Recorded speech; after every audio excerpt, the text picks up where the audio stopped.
बिस्मिल्लाहिर्रहमानिर्रहीम अस्सलाम वालेकुम रहमतुल्लाहि व बरकातहू। आज के ब्लॉग का करते हैं जी आगाज़। तो ब्लॉग कुछ इस तरह से है कि जैसे आप सबको पता है कि ईद आ चुकी है और लोग कुर्बानी के लिए तरह तरह के जानवर लेके आ रहे हैं। और इसी तरह हमारे घर में भी माशाल्लाह एक जानवर लेके आए। हमेशा यानी कि अबू लेके आते हैं, हमेशा अपनी ही पसंद का लेके आते हैं। तो उनको जो चीज़ खूबसूरत लगती है वो वैसा ही लेके आते हैं।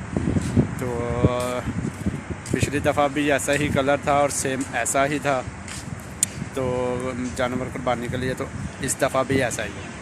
ये माशाल्लाह जी अबू लेके आते हैं, अपनी ही पसंद का लेके आते हैं। तो बहुत खूबसूरत जानवर लेके आते हैं।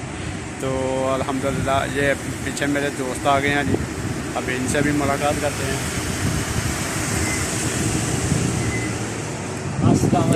वालेकुम अस्सलाम सर जी, क्या हाल है?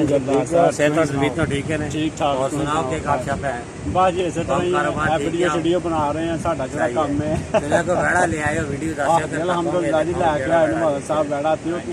क्या हाल है? ठीक ठाक अल्हम्दुलिल्लाह तुम सुनाओ ठीक हो? करिए ते सेहत ठीक है। बेड़ा लैके आए ने जनाब, बहुत खूबसूरत है माशाल्लाह। पहले तुहानू बेड़ा बहाना ते उस तो बाद वीडियो बना। बिस्मिल्लाह करो जी, जिस तरह तुसी कहोगे उस तरह करो जी। असं आ बच्चा लिया जे ते दादा बड़े लिया तो पुछने आज सब किने लिया जे ਇਹ ਲਿਆਂਦਾ ਜੇ 1,30,000 ते किन्ने मंगदे हैं पैसे? ਉਹ 1.5 ਲੱਖ ਰੁਪਈਆ ਮੰਗਦੇ। यार रंग तुहानू सोहना लगदा? ਇਹ ਸੋਹਣਾ ਰੰਗ ਸਾਰਿਆਂ ਬੱਚਿਆਂ ਤੋਂ ਸੋਹਣਾ ਰੰਗ ਇਹ ਵੇ, ਬਿਹਤਰੀਨ ਰੰਗ ਹੈ। पैसे भी इस रंग दे ਪੈਸੇ ਵੀ ਰੰਗ ਦੇ ਵੱਧ ਮੰਗਦੇ ਨੇ, ਇਸ ਰੰਗ ਦੇ ਵੱਧ ਪੈਸੇ ਲੈਂਦੇ। ਹੁਣ ਪੈਸਿਆਂ ਦੀ ਗੱਲ अल्लाह दी राह च कुर्बान करना है यारी पैसे नहीं वेखीदे। ਤੇ ਸੋਹਣੀ ਚੀਜ਼ ਦੇਖਣੀ ਹੈ ਨਾ, हाँ जी ਜਿਹੜਾ ਦਿਲ ਨੂੰ ਪਿਆਰਾ ਲੱਗੇ ਉਹ ਚੀਜ਼ ਲੈਣੀ ਹੈ। हाँ जी ਹੁਣ ਮੱਝ ਦਾ ਫਿਰ ਪੁੱਛਣਾ हाँ जी। आ बच्चा लिया ते ए ना किन्ने दिन हो गए ने घूमते रहे हैं ते बच्चा नहीं पसंद आया कोई। ते ए बच्चा सानू लब्भा घुगे चकू ते मैं ते दादा गए हाँ पहला वेखन ते नाल छोटा जाना वो जैन ते ओह तू वेख्या ही ते ए पसंद आ गया ही।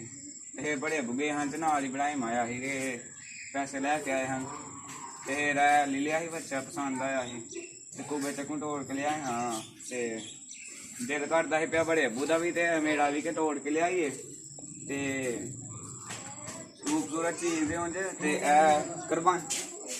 कुर्बानी करनी है। 2-3 दिन के बेचारे तो रह गए हैं क्या कुछ खिदमत बंदा कर लेंदा ते सोहना बच्चा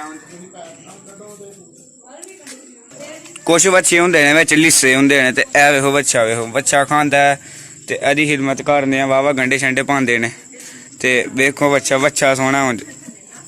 ए बच्चा ना है शरीर मारदा मोड़दा नहीं, दौड़दा थोड़ा बहुत ते कदी कदी शतानी भी करता है ते गोश्त दा आप ही वेच सकदे हो। 5-6 मन गोश्त पेटी कढ के 5-6 मन ते बच्चा होंदा है पानी किडी सोहनी मतलब खूबसूरत वेही दी है, खूबसूरती वेही दी है। बच्चे दा गोश्त नहीं वेही दा खूबसूरत अच्छा होए खूबसूरत होए ते हेड़ी लियाने खूबसूरत सानू सस्ते लभदे हैं पे बहुते गोश्त वाले पर असी नहीं असी सानू खूबसूरत है लगे अं हर बारी इस रंग ते लियाने सानू यही खूबसूरत लगता है ते असी इस रंग ते लियाने ते इसलिए दादा ने हेर इस रंग का एक होर पसंद आया ही पर वह ना नहीं मतलब थोड़ा उठी के नहीं है धुंदा भी एक नहीं ते लिस्सा कुछ होंगे लिस्से होंगे नहीं खाते नहीं पी खाते पीते नहीं आ खाता माशाल्लाह चंगा माशा। हाँ जी जनाब, कैसा है फिर बच्चा?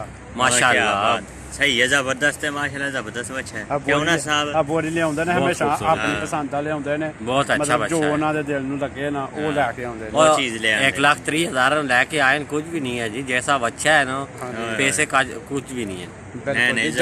जानवर हों जात की बहुत ज्यादा महंगे ने, ठीक है पर जो भी है अल्हम्दुलिल्लाह अल्लाह दी राह ते कुर्बान करना चाहो तो कोई मुश्किल नहीं इंशाल्लाह। नहीं बहुत अच्छा जानवर है, बहुत पसंद आया आसो की थे। अच्छा जी नहीं सही जबरदस्त बच्चा है, बात छो क्या बात है माशाल्लाह। आपने सज्जने ना हाजी खलील साहब? मेरा सज्जने चौरी नासर हाजी खलील साहब। चलिए फिर माशाल्लाह ऐसा बड़े अच्छा जानवर लेके आए, बड़ा पसंद आया है। अच्छा वेड़े बबू तक लेकिन आज वेड़ा आसा भी नहीं तक कलर भी बड़ा जबरदस्त है, कलर बहुत अच्छा, गोश्त भी अच्छा, मतलब किसी देखभाल बहुत अच्छी की है। 1,30,000 रुपया कुछ भी नहीं है, अल्लाह ने राह भी देना है जदों तो 1,30,000 रुपया के शैव है। क्या बात है, क्या गल समझ गयो। चीज अल्लाह ने नजदीक देनी है आसान। तो इसी क्या मुबारक हो आयसा ਤੁਹਾਨੂੰ ਨਾਲ ਤੁਹਾਨੂੰ ਮੁਬਾਰਕ ਹੋਵੇ ਬੜਾ ਅੱਛਾ ਬੱਚਾ ਖਰੀਦਿਆ खैर मुबारक जनाब खैर मुबारक ਇਹ ਸਾਡੇ ਸੱਜਣ ਨੇ ਨਾਜੀ ਖਲੀਲ ਸਾਹਿਬ ਫੇਰ ਘੜੀ ਮੁੜੀ ਕਹੀ ਜਾਂਦੇ ਸੱਜਣ समझ तो यही कहना है और की कहना है ਅਸੀਂ ਸੱਜਣ ਹੈਗੇ ਹਾਂ और की है चलो चलिए जी। फिर उनके तो फिर टोर आइए जा रहे हैं हम नासिर जाना है थोड़ा अबू धाबी कार्निश थे ਅੱਛਾ कार्निश से जाओगे फिर आओगे अबू धाबी सिटी ਯਾਰ ਕਾਰਨਸ਼ ਹੁਣ ਟਾਈਮ ਬਾਹੂ ਹੋ ਗਿਆ ਮੈਂ ਨਹੀਂ, ਨਾ ਜਾਵਾਂਗੇ, ਇਹ ਅਸੀਂ ਜੁਮੇ ਵਾਲੇ ਜਾਣਾ ਦਿਨ ਨਾ, ਚੱਲੀਏ ਅਸੀਂ ਜਾਣਾ ਹੈ, ਕਾਰਨਸ਼। नहीं मैं तो भाई साहब जाओगे एक तुम दोस्त जुमे ला आया जाओगे उन्हें मिलना जरूरी है क्यों जी चलो। एक सज्जन आया पाकिस्तान तो उसको मिलोगे उन्हें मिलना। फिर वापस आ जाओगे साड़ी बिल्ली भी है ये भी नाल दसे ਲਓ ਜੀ ਆ ਬਿੱਲੀ ਹੈ ਜੀ ਨਾ ਕਿੱਥੇ ਗਈ ਆ ਉਹ ਜਾ ਰਹੀ ਹੈ ਜੀ ਬਿੱਲੀ चलो सही है ठीक है फिर हैं रब रखा जी चलिए अल्लाह फिर यार हाफिज। ओके चलो देखा है कारवानी मोह बहुत पसंद है। हाँ बहुत पसंद है अभी आगे बोलो अभी आ गया वीडियो को लाइक करो लाइक करो सब्सक्राइब करो हाँ बेल आइकन के बटन को दबाओ बेल आइकन का बटन दबाओ हाँ बेल आइकन का बटन प्रेस मारो हाँ बिल्कुल जी अल्लाह हाफिज।